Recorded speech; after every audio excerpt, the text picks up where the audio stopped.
For more than 4 decades, the magnificent Owens-Thomas mansion on Savannah's Oglethorpe Square was home to a succession of wealthy white families, as well as a varying number of enslaved African Americans who tended to their every need. The day-to-day experience of these individuals differed greatly from the plantation slavery portrayed in popular movies and books. The labor of those that worked in homes like the Owens-Thomas House was 24-hour labor. They rarely got much sleep because they had to be on call 24 hours a day. We really have to remember that for enslaved people, being in the house was not pleasant. It was a job, and it was a job constantly under the thumb of the employers. And it all happened here. These roughly finished rooms that hardly changed in the past century and a half represent one of the few intact slave quarters and workspaces in existence in America today. Historians Leslie M. Harris and Dinah Ramey Berry have conducted groundbreaking research into the lives of the slaves who lived and worked in this one-of-a-kind space. We're very lucky to have the Owens-Thomas House. It was so well preserved. To have the urban slave quarters is a pretty rare thing. For decades, these historic spaces were overlooked and overshadowed by the ornate rooms upstairs. But that neglect was actually a blessing, creating an architectural time capsule that preserved secrets for historians to uncover. The basement of the Owens-Thomas House is a unique space, interestingly, because for some years it was neglected. As a result of that, the plasterwork, the floors, the ceilings, they weren't constantly updated and maintained in the way the ones upstairs would have been. That can seem like a bad thing, but in this case, it allows us to have the original plaster, the original stones on the floors that can really give us evidence that helps us answer questions about how people lived and worked in these spaces. The Telfair's Owens-Thomas House Museum has decided to expand its focus to tell the story of all the people who made this house their home, adding their narrative to the story of the wealthy whites who lived in relative comfort upstairs. This house still has so many stories to tell. We're telling stories of people who in some ways have been forgotten by history, and it's an honor for us to be able to take the opportunity to introduce them to the public and bring their stories back to light. From before dawn until well after sundown, enslaved people performed difficult, complex tasks to keep the house running. Well-documented research has revealed that a skilled cook named Diane worked here for years, preparing complicated meals for up to 20 people or more. Diane is not just a cook, and when you think about just a cook, you have to think about what that means. What does it mean in the 19th century to prepare food in a space like this, with the type of utensils and equipment that we don't have, like toaster ovens and microwaves and ways to heat up food fast. You know, I think our conception of that is very different today than it was for someone like Diane, who had to spend almost all of her waking hours preparing food and serving this family. We can look at the Owens-Thomas House and see all of the places where enslaved people put things in place, made sure the house was running efficiently. These were all very highly skilled jobs that enslaved people performed throughout their lives. We also know that Diane may have served or cooked for President Polk. So these are the kinds of guests that were in this house. We're not just talking about, you know, a Savannah citizen, we're also talking about important dignitaries and guests. And so they're cooking food for some of the most important citizens of Savannah and of the United States.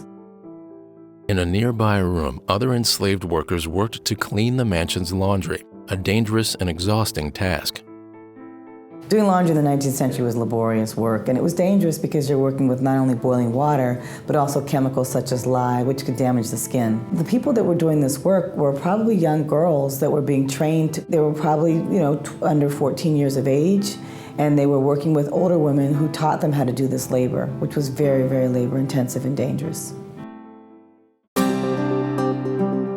We're removing the chimney cap to access the flues from up here on the roof. Reinterpreting this basement space coincides with an opportunity to utilize best practices in the field of historic preservation throughout the house. The experts started with the HVAC system. The most obvious thing that needed to be addressed was the air conditioning equipment that ran through the basement. There was ductwork running throughout the basement. It's all insulated with silver insulation. It's a real visual impediment to the space. Modern HVAC ducts were removed from the basement and a completely customized system was routed through the 2-century-old chimneys. This process has only been performed in a few other locations in the world. You pulling? I'm pulling. All right, cool. While difficult to install, it provides temperature and humidity control without disrupting the historic fabric of the house.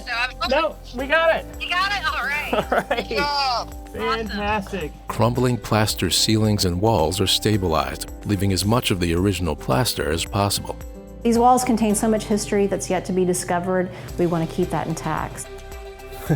It's a super slow, tedious process. I could sit here and brush all day. Glass floors are installed to give visitors an up-close look at one of the first indoor plumbing systems in the nation. One of the things that makes the Owens-Thomas House absolutely unique is that in 1819, when it was completed, it had indoor plumbing on all 3 levels.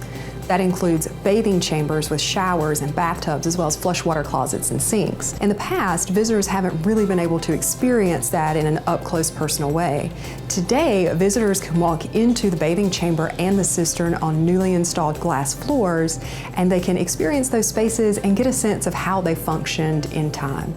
And in this space that stayed unchanged for so long, state-of-the-art restoration and new exhibits tell stories and ask challenging questions about life in Savannah before the end of the Civil War. What's different about the Owens-Thomas House is that visitors will leave here knowing about specific enslaved people and how they contributed to the functioning of the house. They're not just learning about the architecture and the furniture and the paintings on the walls. They're learning about people, and not just the owners of the house, but those that helped make the house function. History, preservation, and exhibits come together to tell a more complete story of this historic house and the people, black and white, free and enslaved, who called it home. History didn't stop in 1840 when we interpret our house. It's still happening. And I think we're still grappling with issues that grew out of slavery. And until we get to the historical root of all those issues, we're never going to move beyond them. The history of slavery matters today because it shaped the way we interact with one another. It informs our racial climate of today. So this history is extremely important. Understanding that is to understand a huge part of our history in this nation. And places like the Owens-Thomas House can be a place where we can begin to understand that terrible history and then hopefully move forward from it. What makes the Owens-Thomas House special is that they're telling stories, very detailed stories, about what enslaved people did in this house. And the Owens-Thomas House is the perfect space to do this because we need to understand American history in its fullest. And I think for a long time, we've studied American history and ignored groups of people like African American enslaved people.